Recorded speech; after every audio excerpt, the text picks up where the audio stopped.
Warren Buffett's letter to shareholders is always waited upon with great anticipation, and this year's letter has been no different. This one, however, carries with it a bittersweet feeling since it's the first letter after the passing of Charlie Munger. Charlie Munger died on November 28th, just 33 days before his 100th birthday. Although born and raised in Omaha, he spent 80% of his life domiciled elsewhere. Consequently, it was not until 1959, when he was 35, that I first met him. In 1962, he decided that he should take up money management. 3 years later, he told me, correctly, that I had made a dumb decision in buying control of Berkshire. But he assured me, since I had already made the move, he would tell me how to correct my mistake. In what I next relate, bear in mind that Charlie and his family did not have a dime invested in the small investing partnership that I was then managing, and whose money I had used for the Berkshire purchase. Moreover, neither of us expected that Charlie would ever own a share of Berkshire stock. Nevertheless, Charlie, in 1965, promptly advised me, "Warren, forget about ever buying another company like Berkshire. But now that you control Berkshire, add to it wonderful businesses purchased at fair prices, and give up buying fair businesses at wonderful prices. In other words, abandon everything you learned from your hero Ben Graham. It works, but only when practiced in small scale." With much backsliding, I subsequently followed his instructions. Many years later, Charlie became my partner in running Berkshire and repeatedly jerked me back to sanity when my old habits surfaced. Until his death, he continued in his role, and together we, along with those who early on invested with us, ended up far better off than Charlie and I ever dreamed possible.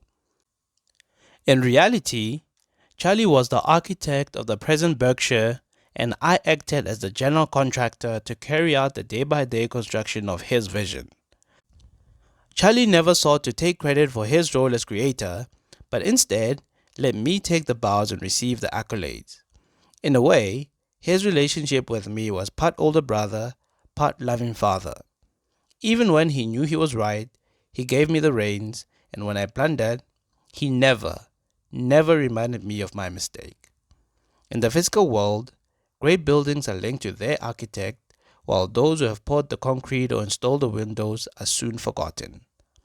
Berkshire has become a great company. Though I have long been in charge of the construction crew, Charlie should forever be credited with being the architect. What a fitting tribute from Warren Buffett to his longtime friend, business partner, and right-hand man Charlie Munger. He credits him for a lot of the successes of the business, and rightly so, as Charlie was always known to be the more thoughtful and more grounded of the pair. And this made for a wonderful partnership that is practically impossible to replicate. He refers to him as the architect of Berkshire Hathaway as we know it. For me, he'll be remembered for his wisdom and his quick wit, which produced memorable moments and one-liners such as, "Warren, if people weren't so often wrong, we wouldn't be so rich."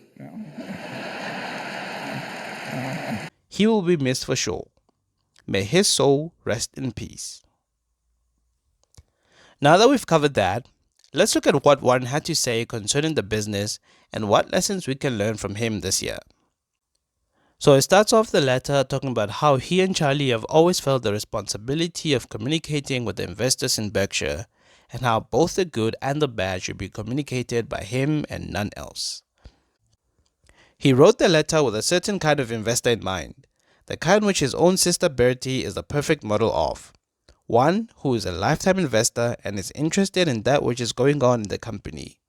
One who asks questions and understands the basics of the stock market and knows not to listen to anyone and everyone. In describing his sister, Warren takes a jab at pundits who try and predict the market as a way of telling us not to trust such people. So if you are anything like Bertie, or you would love to become such an investor, then listen up. At Berkshire, our view is that earnings should be a sensible concept that Bertie will find somewhat useful, but only as a starting point in evaluating a business. Accordingly, Berkshire also reports to Bertie and you what we call operating earnings. Here is the story they tell. $26.6 billion for 2021, $30.9 billion for 2022, and $37.4 billion for 2023. The primary difference between the mandated figures and the ones Berkshire prefers is that we exclude unrealized capital gains or losses that at times can exceed $5 billion a day. Make no mistake about the significance of capital gains. I expect them to be a very important component of Berkshire's value accretion during the decades ahead. Why else would we commit large dollar amounts of your money and Bertie's to marketable equities, just as I have been doing with my own funds throughout my investing lifetime? I can remember a period since March 11th, 1942, the date of my first stock purchase, that I have not had a majority of my net worth in equities, US-based equities, and so far so good. The Dow Jones Industrial Average fell below 100 on that fateful day in 1942 when I pulled the trigger. I was down about $5 by the time school was out. Soon things turned around, and now that index hovers about 38,000.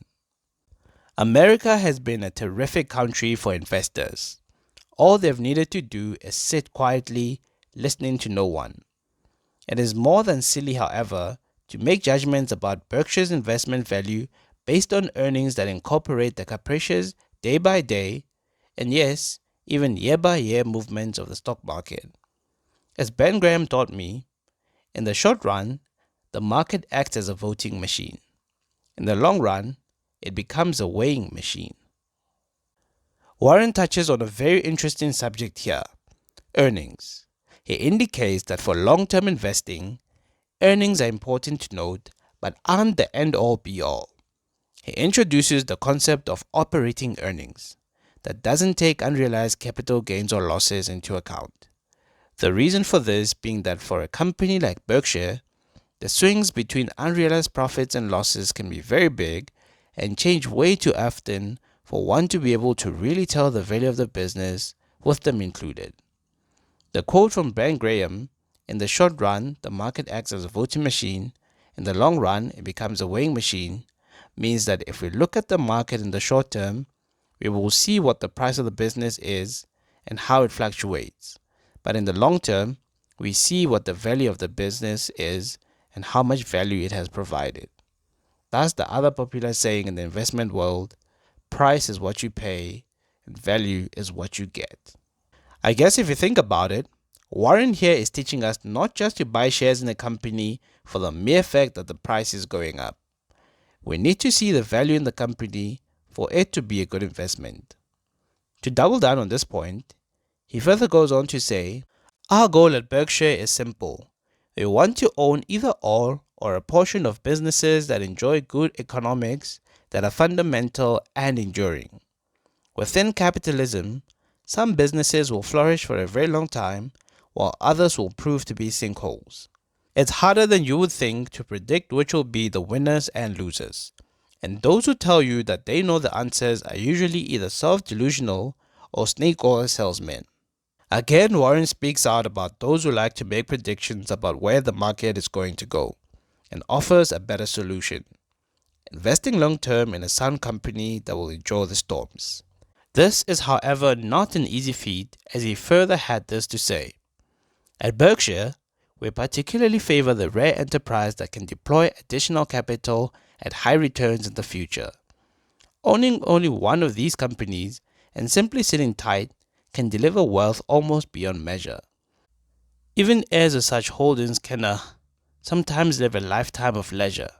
We also hope that these favored businesses are run by able and trustworthy managers, though that is more difficult judgment to make. However, Berkshire has had its fair share of disappointments. So, if done right, a lifetime investment can become a legacy for generations to come. One of the big determinants of this is management. If the management is good, then the company will do good too. He then quotes from Hugh McCulloch, who once said, "Never deal with a rascal under the expectation that you can never prevent him from cheating you." Meaning, stay away from trouble when you can see it from afar. don't put your money into risky and speculative ventures. With our present mix of businesses, Berkshire should do a bit better than the average American corporation, and more important, should also operate with materially less risk of permanent loss or capital.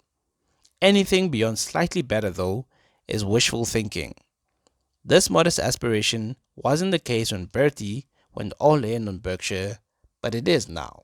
Berkshire is a big business, and therefore operates in a unique fashion.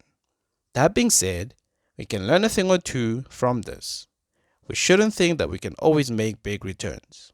Furthermore, there are other factors to take into consideration. Here's Warren speaking further on this. Although the stock market is massively larger than it was in our early years, today's active participants are neither more emotionally stable nor better than they were when I was in school. For whatever reasons, markets now exhibit far more casino-like behavior than they did when I was young. The casino now resides in many homes and daily tempts the occupants. One fact of financial life should never be forgotten. Wall Street, to use the term in its figurative sense, would like its customers to make money. But what truly causes its denizens' juices to flow is feverish activity. At such times, whatever foolishness can be marketed will be vigorously marketed. Not by everyone, but always by someone. Occasionally, the scene turns ugly. The politicians then become enraged. The most flagrant perpetrators of misdeeds slip away, rich and unpunished, and your friend next door becomes bewildered, poorer, and sometimes vengeful. Money, he learns, has trumped morality. One investment rule at Berkshire has not and will not change. Never risk permanent loss of capital. Thanks to the American tailwind and the power of compound interest, the arena in which we operate has been and will be rewarding if you make a couple of good decisions during a lifetime and avoid serious mistakes. The lesson here is simple and straightforward. Be careful and make informed decisions. Don't risk more than you can afford to lose. Those who try and play the market often get burned because they overestimate their abilities and think that the market will go up indefinitely. Warren also took us a bit back to last year's letter where he spoke about American Express and Coca-Cola and gave us a bit of an update on how the two companies are still doing great and have continued to increase their dividends, which means more money for stock buybacks, which gives investors a bigger portion of the holding. All because the consumption of liquids and the need for unquestioned financial trust are timeless essentials in our world. The lesson from Coke and Amex? When you find a truly wonderful business, stick with it. Patience pays, and one wonderful business can offset many mediocre decisions that are inevitable. The lesson here is one that is very interesting. Essentially, a few good investments can make up for a bunch of mediocre ones. This to me means that you don't have to be invested in every business that seems to be doing well. You just need a few good businesses that you can hold on for the long term and get the most value out of them. Warren also talked about Berkshire's stake in Occidental Petroleum and the 5 Japanese stocks that the company holds: Itochu, Marubeni, Mitsubishi, Mitsui, and Sumitomo, which he sees as the next companies that Berkshire will hold for a lifetime and find great long-term value in. There's still a lot of value investing being done in the company. As stated, Warren further went on to talk about the losses that the company made, as well as his thoughts on how such was the case. After talking about the business for a bit, he then talked about the annual shareholder meeting taking place on the 4th of May, which you can expect a video from me talking about some of the lessons learned from it, because that event always has some of the most interesting things you might not even have thought of before. So stay tuned. As always, the letter featured Berkshire's performance versus the S&P 500 for the year 2023. Berkshire actually underperformed the market by 10.5%, largely due to the outstanding performance of the Magnificent 7 stocks that moved the needle big time. When we look at lifetime performance though, Berkshire is ahead by 9.6%, so the company has been doing quite well. If you've ever needed evidence that the principles that Warren taught work, look no further than the company's performance. Well then, there you have it. Warren Buffett's advice to you is to buy wonderful businesses at fair prices and hold on to them for the long term. Let compound interest do the work for you.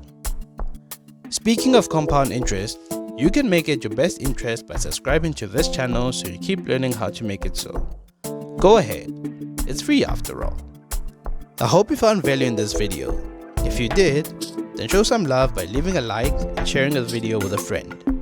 As mentioned before, subscribe for more and turn on notifications so you never miss an upload. If you haven't watched the video about last year's letter, I highly recommend that you do so by clicking the suggested video or clicking the link below. See you there.